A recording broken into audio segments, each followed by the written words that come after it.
this thing would roll in and take over. In other words, according to the self-psychologist, there is a fear of psychosis.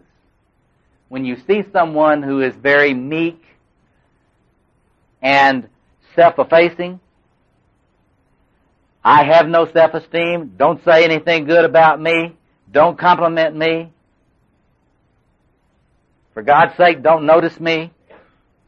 According to the self-psychologist, that's very often a person, not a person who has no grandiosity within, but that's a person whose hold against it is so tenuous that if you pay too much attention to them, they begin to have enormous anxiety peaks. They start having enormous anxiety states.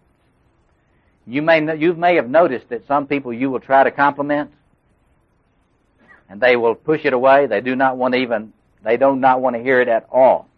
According to self-psychology, these would be persons who have an enormous struggle with this grandiose self-organization. And you are actually threatening the structural integrity of their self by complimenting them. You see this? Now you can imagine this has enormous significance for spiritual direction. Because if you have such a person you're working with or you're trying to help, and you are so eager to get them feeling better about themselves, and so you start trying to say positive things about them, you start trying to build them up, you start trying to really give them good experiences that will make them not feel so bad. And if you do not have some sense of the dynamics of this, you may be causing them enormous peaking in their anxiety states because they cannot stand you feeling good about them.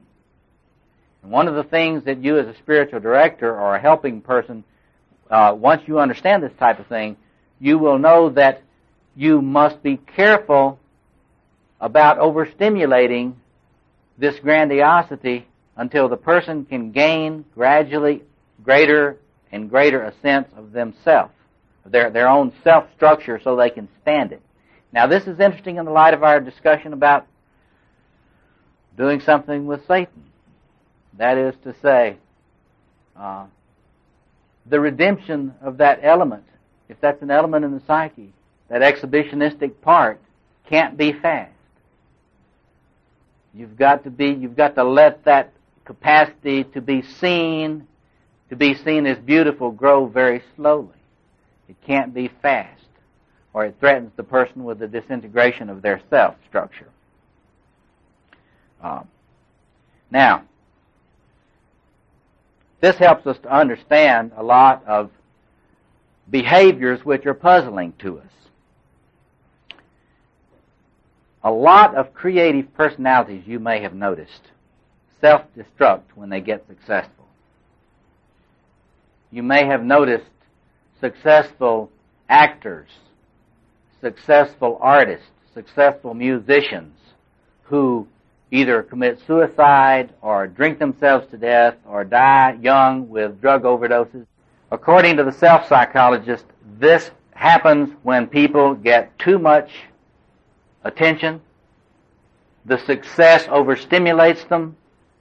The grandiose self-organization begins to threaten the integrity of their self, and they start to medicate it, or they start to act out, which gets us to another form of expression of this difficulty. It is the concept that you've heard many times, possibly, acting out. When we say someone is acting out, what do we mean? A lot of bizarre antisocial behaviors, for one thing. Violent behaviors. It often includes some sort of relatively bizarre interpersonal behaviors, often including violence or bizarre sexual behaviors or other kinds of acting out conflicts that can't be understood in terms of the person's own grasp of themselves. But according to the self-psychologist, people act out when they cannot stand the pressure of the grandiose self-organization anymore. To give you an example, if someone is struggling with a drug addiction, and they are getting a handle on it, and they're being able to function fairly well. If there is a disturbance in their relationships, this will often lead to the grandiose self-organization becoming destabilizing again for them. And this is the time, according to the self-psychologist, that the individual will go back for more drugs. If you're working from this point of view with an alcoholic, the alcoholic will not fall off the wagon until there is something that causes a disturbance which causes the grandiose self-organization again to destabilize the ego, or what they call the self-structure of the individual. So the difficulty takes many forms. The ones that you and I see the most are the ones that we've talked about: intense envy, depressive states, heightened anxiety, insomnia, compulsive behavior, what we know as manic phases, sleeplessness, that sort of thing. According to the self-psychologist, the integrity of the human ego of the person, because the grandiosity was never integrated and built up into self-esteem and self-structure, the person is very, very subject to splitting behaviors of all kinds. And often your so-called multiple personalities will be individuals for whom the grandiose self-organization is so powerful that they cannot maintain the structural integrity of oneself. And we'll see in a moment, when we turn to the Jungian way of thinking about this, the way in which, from a Jungian point of view, we split into archetypal configurations at these times. That is to say, when the grandiose self-organization is still primitive and raw, we will tend to become archetypes, not persons. Any self-soothing kinds of compulsive rituals in some way that we might do. There are people that can't do anything but come home and read at night. They sit there and read. Other people can't read because of the overstimulation.